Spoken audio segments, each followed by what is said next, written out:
Morning, ma'am.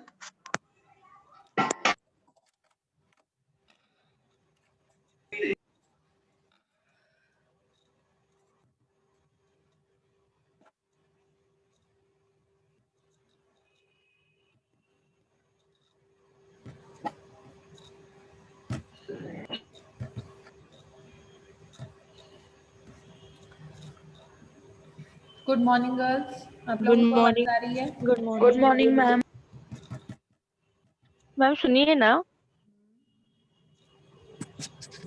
बोलो। Ma'am, वो जो सीसी है उसमें वो डिस्टिंग्विश बिटवीन कॉन्ट्रैक्ट गारंटी है और इंडेमनिटी कॉन्ट्रैक्ट है, उसको हमें डिवाइड करके लिखना है या पैराग्राफ में अगर लिखना है? जैसा भी चाहे वैसे लिख सकते हैं। अगर पैराग्राफ में लिखना है पैराग्राफ में लिख लो, ऐसा Yes. टेबल बनाना है तो टेबल बना सकते हो, पर थोड़ा सा एक्सप्लेन उसको अच्छे से करना, ठीक है। यस आज मैम। हम लोग वही क्लास में पढ़ेंगे। आई थिंक लास्ट थोड़े से पॉइंट्स बचे थे आप लोगों के कंसेंट के बाद से, यस मैम। तो ये हम कवर करेंगे और डिफरेंस पढ़ेंगे। और अब ये टॉपिक खत्म होने के बाद आपकी जो मैम भारती मैम वापस आ गए हैं ट्रेनिंग से, तो she will be continuing with the classes, ठीक है।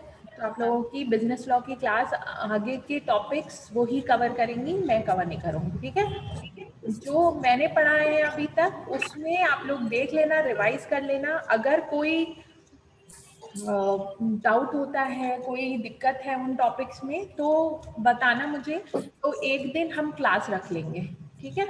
तो सब लोग आप लोग अपनी क्लास में आपस में डिस्कस कर लो कि किसको किसको डाउट है, और सब एक साथ बात करके कोई एक बंदा मुझे मैसेज कर दो कि मैम ये काफ़ी बच्चों को डाउट्स हैं इन टॉपिक्स में, और तो हम एक दिन फाइनल करके क्लास और ले लेंगे, ठीक है। Clear to everyone?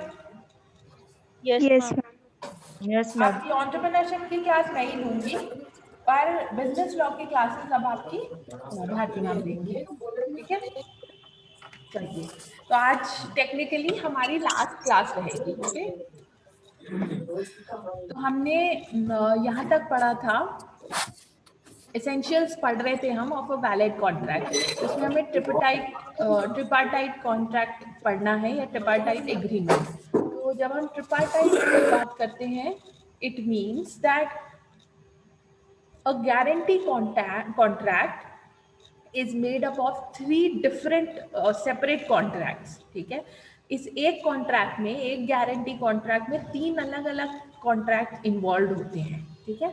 First contract होता है contract between the principal debtor and the creditor, ठीक है। तो जैसे हमने बात की थी, गारंटी यूजुअली उस केसेस में दी जाती है जहाँ पर कोई पर्सन दूसरे से कुछ लोन ले या किसी तरह का पैसा बोरो करे, ओके। तो जो क्रेडिटर होगा, मतलब जो पैसे देगा, और प्रिंसिपल डेटर जो पैसे लेगा, जो उधार ले रहा है, जो लोन ले रहा है, इन दोनों के बीच में सबसे पहला कॉन्ट्रैक्ट होगा, ठीक है। Of giving, creditor giving the money and principal debtor taking the money, okay.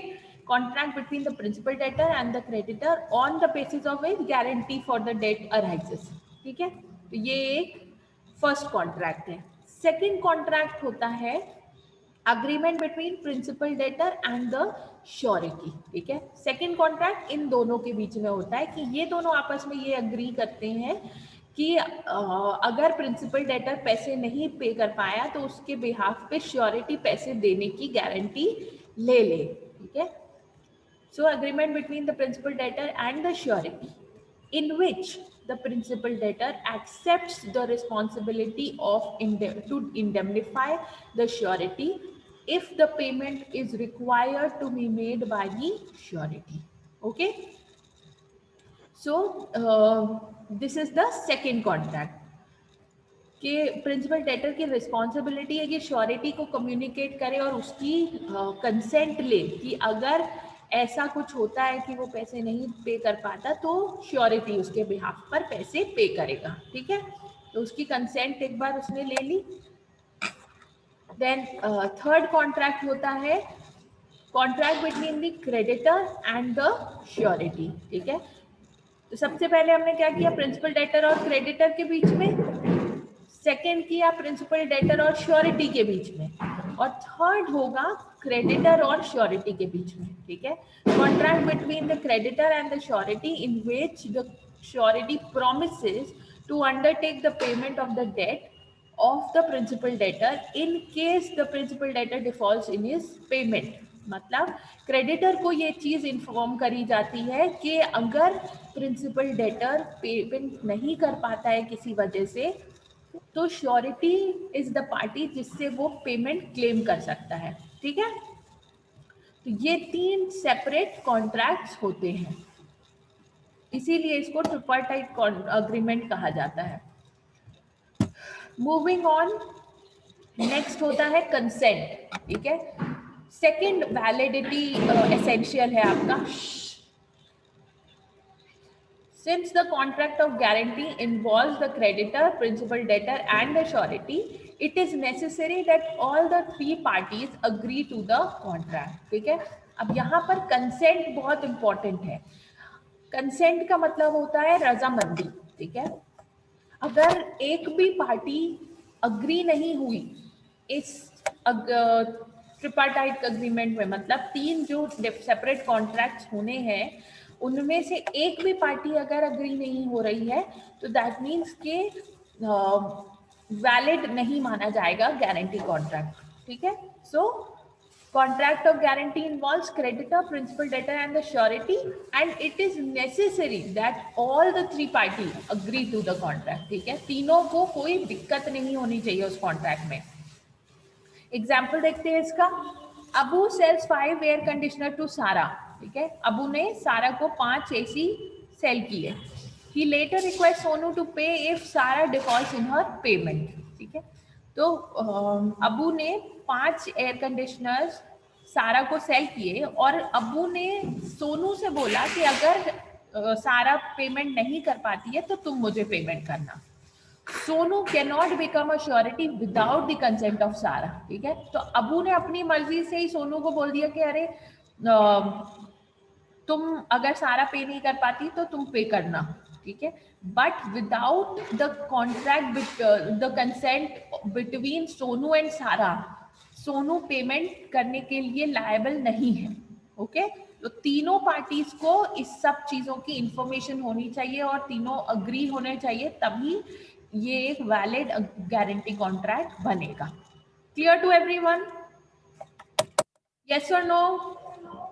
Yes ma'am. Yes ma'am. चलिए थर्ड वैलिडिटी देखते हैं। There should be no misrepresentation of facts. अब मिसरिप्रेजेंटेशन मतलब कि मिसरिप्रेजेंटेशन ऑफ फैक्ट्स, जैसे हमने कोई चीज छुपा ली या किसी चीज को फॉल्सली बताया, ठीक है, किसी चीज के बारे में झूठ बोला अगर किसी भी पार्टी से, तो भी वो कॉन्ट्रैक्ट फिर वैलिड नहीं रह जाता, ठीक है। A guarantee should be obtained after disclosing all the material facts that may affect the degree of responsibility of the surety, ठीक है। तो सारे फैक्ट्स उनको डिस्क्लोज करने बहुत ही जरूरी हैं। The surety must know all the facts in the case, because if he neglects to do his duty he is responsible for the consequences, ठीक है। तो अगर कोई भी पॉइंट श्योरिटी को या किसी को नॉलेज में नहीं है, बेसिकली मेन इंफॉर्मेशन श्योरिटी के पास होनी चाहिए। क्यों? क्योंकि he is the one who is not gaining anything out of this contract, और उसको फिर भी पे करना पड़ेगा अगर प्रिंसिपल डेटर पे नहीं कर पाता है, okay. Any guarantee that is obtained by misrepresentation और कंसीलमेंट ऑफ फैक्ट, कंसीलमेंट मतलब छुपाना, by the creditor becomes N invalid contract of guarantee, ठीक है। तो अगर कोई भी चीज छुपाई गई है या झूठ बताई गई है तो वो कॉन्ट्रैक्ट फिर वैलिड नहीं माना जाता है। इसका हम अच्छा इसका एग्जाम्पल नहीं डाला है, बट सिंपली ये है कि अगर किसी भी फैक्ट के बारे में, अब जैसे यहाँ पर 5 एयर कंडीशनर्स था, ठीक है। अगर ऑलरेडी मान लो कि अबू उसको 3 एयर कंडीशनर पहले ही डिलीवर कर चुका था, ठीक है, और ये बात सोनू को पता नहीं होती, उसे ये लगता कि सिर्फ 5 एयर कंडीशनर्स की ही पेमेंट करनी है, तो ये भी इनवैलिड कॉन्ट्रैक्ट हो जाता। क्यों? क्योंकि सारी इंफॉर्मेशन सोनू के पास नहीं है। Okay, yes ma'am. चलिए नेक्स्ट देखते हैं। फोर्थ वैलिडिटी एसेंशियल, कॉन्ट्रैक्ट में बी ओरल और रिटन। अब गारंटी कॉन्ट्रैक्ट ओरल या रिटन दोनों फॉर्म में एक्सेप्टेबल है, ठीक है, बट इंग्लिश लॉ के अकॉर्डिंग सिर्फ रिटन कॉन्ट्रैक्ट ही एक्सेप्टेबल है, बट इंडियन लॉ में दोनों ही चीजें वैलिड मानी जाती हैं। ओरल और रिटन मतलब अगर सिर्फ बोल दिया है कि I will be the guarantor तो भी मान लिया जाता है, और बट इंग्लिश लॉ में ऐसा नहीं है, जब तक रिटन प्रूफ ना हो तब तक वो चीज वैलिड नहीं मानी जाएगी। A contract of guarantee may be either oral or written as given in section 126 of the act. The position as per English law is different from the Indian law. Under English law, the contract must be in writing, but Indian law does not specify this. Okay? Hence, in India, both oral and written contracts are acceptable in case of guarantee contract. ठीक है, बस फिर next आते हैं। There should be a principal debt. There has to be a primary liability of a person who is other than the surety to the contract of guarantee. The surety becomes liable only if the principal debtor is unable to discharge his obligation. If there is no principal debtor, there cannot be a contract of guarantee. In situations where there is a promise by one of the parties for compensating another without involving a third party, the contract becomes a contract of indemnity. ठीक है, तो ये point भी important, काफी important है, जिसमें हम ये बोल रहे हैं कि गारंटी कॉन्ट्रैक्ट में ये चीज होनी बहुत जरूरी है कि 3 पार्टीज इन्वॉल्व हो। ठीक है, एक प्रिंसिपल डेटर होना चाहिए जिसके बिहाफ पर क्रेडिटर को पे करने के लिए श्योरिटी लायबल होगा। अगर प्रिंसिपल डेटर नहीं है और सिर्फ श्योरिटी और क्रेडिटर के बीच में, या सिर्फ श्योरिटी और प्रिंसिपल डेटर सिर्फ इन दोनों के बीच में ही कॉन्ट्रैक्ट हो रहा है, तो उसे हम इंडेमनिटी बोलते हैं। जैसे इंडेमनिटी हमने जब पढ़ा था तब हमने ये चीज देखी थी, सीमा वाला एग्जाम्पल देखा था आप लोगों ने। रुको मैं फिर से दिखाती हूँ। हमने सीमा का एक एग्जाम्पल लिया, ये नीलम का एग्जाम्पल लिया था, जिसमें नीलम ने अतुल से पैसे लोन लिया था 2 लाख रुपीस, और अक्षय और नीलम के बीच में कॉन्ट्रैक्ट हुआ था, सिर्फ अतुल उसमें इन्वॉल्व नहीं था। ठीक है, अक्षय ने नीलम को बोला था कि अगर तुम्हें किसी भी तरह का लॉस होता है इस लोन की वजह से तो मैं उसको इंडेमनिफाई करूंगा या मैं उसकी भरपाई करूंगा। ठीक है, तो इसमें अतुल का कोई भी इन्वॉल्वमेंट नहीं था, तो इसलिए उसको हमने गारंटी कॉन्ट्रैक्ट नहीं बल्कि इंडेमनिटी कॉन्ट्रैक्ट बोला था। ठीक है, यहाँ पे एग्जाम्पल देख लेते हैं, ये केस है। In this case, the following were distinguished as contract of indemnity and contract of guarantee. When a person says to a shopkeeper, give your goods to a certain person and I will pay you, it is a contract of indemnity. ठीक है, तो यहाँ पे क्या हो रहा है, मान लो आप अपने किसी फ्रेंड के साथ शॉप पे जाते हो, या आप अपने किसी यंगर ब्रदर के साथ या यंगर सिस्टर के साथ शॉप पे जाते हो और शॉपकीपर को बोलते हो इनको जो भी चाहिए आप दे दो, पैसे की पेमेंट मैं करूँगा। ठीक है, तो that is contract of indemnity, जिसमें सिर्फ आपके और शॉपकीपर के साथ बीच में अग्रीमेंट हो रहा है।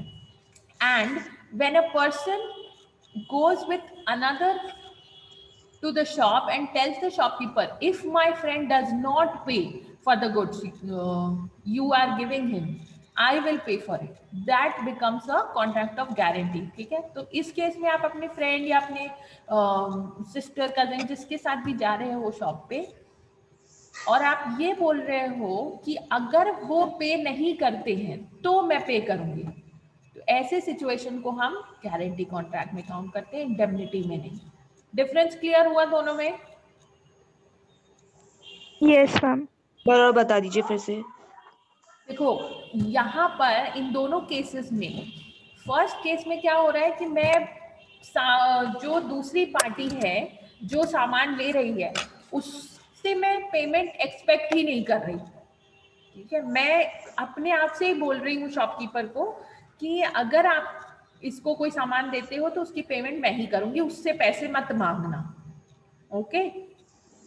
और दूसरे केस में जहां गारंटी की हम बात करें वहां पर हम ये कंडीशन रख रहे हैं कि अगर सामने वाला पे नहीं करता तुमको तो मैं पे करूंगी, समझे। यहाँ पर सेकेंड पार्टी भी इन्वॉल्व है पेमेंट के लिए, पर फर्स्ट वाले में जहां हम इंडेमनिटी की बात कर रहे थे वहां पर सिर्फ शॉपकीपर और मेरे बीच में कॉन्ट्रैक्ट हो रहा है। बट गारंटी के केस में तीनों लोग इन्वॉल्व है पेमेंट में। अगर फ्रेंड पे नहीं करेगा तो मैं पे करूंगी, ठीक है। पर प्रिंसिपल लायबिलिटी किसकी बनती है? मेन लायबिलिटी फ्रेंड की ही बनती है कि जो सामान वो खरीद रहे हैं वो उसकी पेमेंट खुद करे। अभी समझ में आया? अभी हम इन डिफरेंसेस जब पढ़ेंगे तो भी आपको और क्लियर हो जाएगा। Yes ma'am. ये देखो यहाँ पर ये टेबल में I have listed all the differences, बहुत ही सिंपल है। मीनिंग तो हमने पढ़ी ही है, देख लो। इंडेमनिटी की meaning, a contract in which one party promises to another that he will compensate him for any loss suffered by him or her by the act of the promisor or the third party, ठीक है। यहाँ पर दो लोगों के बीच में contract होता है और इंडेमनिफायर दूसरे को बोलता है कि तुम्हें XYZ किसी चीज की वजह से अगर कोई लॉस होता है तो मैं उसकी पेमेंट तुम्हें करूंगा, ठीक है। और गारंटी के केस में a contract in which a party promises to another party that he will perform the contract or compensate the loss in case the default of their payment person of their that person in the contract of guarantee, ठीक है। तो इनको इस तरह से समझो, आप इस तरह के एग्जाम्पल लेके समझो कि इंडेमनिटी के केस में हम यूजुअली इंश्योरेंस कंपनीज या इंश्योरेंस कॉन्ट्रैक्ट्स की बात करते हैं। इंश्योरेंस कंपनी क्या बोलती है कि अगर आपको मान लो आपकी दुकान में चोरी हो गई या आग लग गई, उसकी वजह से जो लॉस होगा वो पे हम करेंगे, ठीक है। तो यहाँ पर रीजन जो है, मान लो जो जिसने चोरी करी है, जिसकी वजह से लॉस हुआ है, वो बंदा इन्वॉल्व नहीं है कॉन्ट्रैक्ट में। सिर्फ दो चीजें, दो पार्टीज कौन सी इन्वॉल्व है? एक इंश्योरेंस कंपनी और एक जिसकी शॉप है, ठीक है। और गारंटी के कॉन्ट्रैक्ट में हम एग्जाम्पल लेते हैं लोन का। जब मैं बैंक के पास लोन लेने जाऊंगी तो बैंक मुझसे कोई गारंटी मांगेगा या कोई ऐसा पर्सन का नाम मांगेगा जिसकी फाइनेंशियल कंडीशन इतनी अच्छी हो कि वो मेरे बिहाफ पर, अगर मैं लोन वापस ना कर पाऊं तो मेरे बिहाफ पे वो लोन वापस कर दे। समझ में आ रहा है? Yes ma'am. Yes ma'am. चलिए, देन सेक्शंस जिसमें ये दोनों कॉन्ट्रैक्ट डिफाइंड है, तो it is defined, indemnity is defined in section 124 of the act and guarantee is defined in section 126 of the act. Then parties involve, तो indemnity contract में अभी हमने बात की कि दो पार्टीज इन्वॉल्व होती है, एक इंडेमनिफायर और एक इंडेमनिफाइड, या फिर इंडेमनिटी होल्डर भी बोलते हैं इंडेमनिफाइड को, ठीक है। और गारंटी कॉन्ट्रैक्ट में तीन पार्टीज इन्वॉल्व होती है, कौन सी? Creditor, principal, debtor. Principal, debtor and surety, ठीक है। ये डेटर में बी साइलेंट रहता है तो हम इसको डेब्टर नहीं बोलते हैं, डेटर बोलते हैं, ठीक है। चलिए आगे, नेक्स्ट नंबर ऑफ कॉन्ट्रैक्ट्स। तो हमने इंडेमनिटी में एक ही कॉन्ट्रैक्ट की बात की है जो इंडेमनिफायर और इंडेमनिफाइड के बीच में होता है, बट गारंटी के कॉन्ट्रैक्ट में हमने अभी डिस्कस किया था कि ये ट्रिपार्टाइट अग्रीमेंट होता है जिसमें 3 डिफरेंट कॉन्ट्रैक्ट्स होते हैं, okay. So number of contract in guarantee are 3. Clear? Ma'am. Yes ma'am. Yes ma'am. चलिए नेक्स्ट है degree of liability of the promisor. तो यहाँ पर प्रोमिसर कौन है? प्रोमिसर है इंडेमनिफायर, तो उसकी मेन रिस्पॉन्सिबिलिटी बनती है नुकसान को फुलफिल करने की। But in case of guarantee, surety की लायबिलिटी तब बनती है अगर डेटर पे ना कर पाए, अगर प्रिंसिपल डेटर पैसे ना पे कर पाए, उस केस में श्योरिटी की रिस्पॉन्सिबिलिटी अराइज होगी कि वो पेमेंट करें, ठीक है। तो उसकी जो रिस्पॉन्सिबिलिटी है या डिग्री ऑफ लाइबिलिटी है वो सेकेंडरी हो जाती है। ये बात समझ में आई? प्राइमरी और सेकेंडरी समझ में आई सबको? Yes ma'am.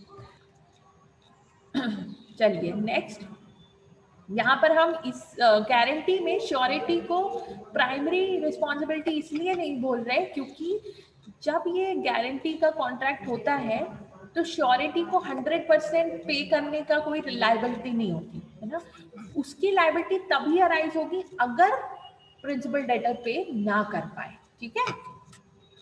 नेक्स्ट देखते हैं पर्पस, रीजन क्या है इसका। तो इंडेमनिटी कॉन्ट्रैक्ट किस रीजन से होता है? To compensate for the loss, किसी की नुकसान की भरपाई करने के लिए होता है। और गारंटी कॉन्ट्रैक्ट अश्योरेंस देने के लिए होता है कि अगर मान लो कि आपको कोई इस वजह से पैसे यहाँ से नहीं रिकवर हो पाए हैं तो श्योरिटी पैसे देगा, ठीक है। तो जब भी कोई भी पर्सन, आपके पेरेंट्स में से भी अगर कभी किसी ने लोन लिया हो तो आप उनसे पूछ सकते हैं, या तो कोई गारंटर का नाम लगता है या फिर कोई सिक्योरिटी लगती है, जैसे किसी फिक्स्ड एसेट या प्रॉपर्टी के पेपर्स, इस तरह का कुछ ना कुछ श्योरिटी वो मांगते हैं, ठीक है। तो गारंटी कॉन्ट्रैक्ट अश्योरेंस के लिए किया जाता है और इंडेमनिटी कॉन्ट्रैक्ट नुकसान की भरपाई, compensation for the loss. And lastly maturity of liability, मतलब लाइबिलिटी कब से स्टार्ट हो जाती है। तो ये हमने ऑलरेडी देखा था कि लाइबिलिटी इंडेमनिटी के केस में इंडेमनिफायर की लाइबिलिटी कब से स्टार्ट होती है, जब कोई भी चीज इसमें स्पेशली मेंशन नहीं करी गई है एक्ट में कि कब से लाइबिलिटी स्टार्ट होती है इंडेमनिफायर की, है ना। हमने कुछ केसेस देखे थे जिसमें ये मेंशन था कि कुछ केसेस में जब से उसने इंडेमनिटी कॉन्ट्रैक्ट किया तभी से स्टार्ट हो जाती है, कुछ केसेस में जब एक्चुअल लॉस अगर हो जाए तब स्टार्ट होती है, बट मोस्टली ये एक्सेप्ट किया जाता है कि जब एक्चुअल लॉस अगर होने वाला हो उस टाइम पर लाइबिलिटी स्टार्ट होती है, ठीक है। और श्योरिटी की लाइबिलिटी ऑलरेडी एग्जिस्ट करती है बट सेकेंडरी लाइबिलिटी एग्जिस्ट करती है, ठीक है। Are the differences clear to everybody? Yes ma'am. Yes ma'am.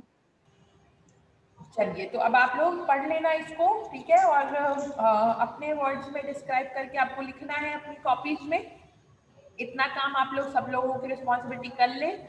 और जो भी हमने पढ़ा है, जैसे बेलमेंट है, इंडेमनिटी है, गारंटी है, ब्रीच ऑफ कॉन्ट्रैक्ट है, ये सब चीज़ें आप लोग एक बार और पढ़ के रिवाइज कर लो, ठीक है। कोई डाउट होता है तो एक साथ डिस्कस कर लो और फिर कोई एक पर्सन मुझे इन्फॉर्म कर देना कि आपको एक डाउट क्लियरिंग सेशन रखना है, ठीक है। Clear to everyone?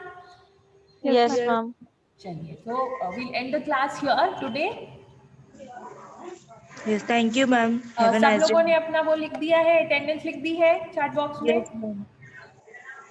Yes Yes, ma'am. Thank you girls. Thank you ma'am. Ma'am. Have a nice day ma'am.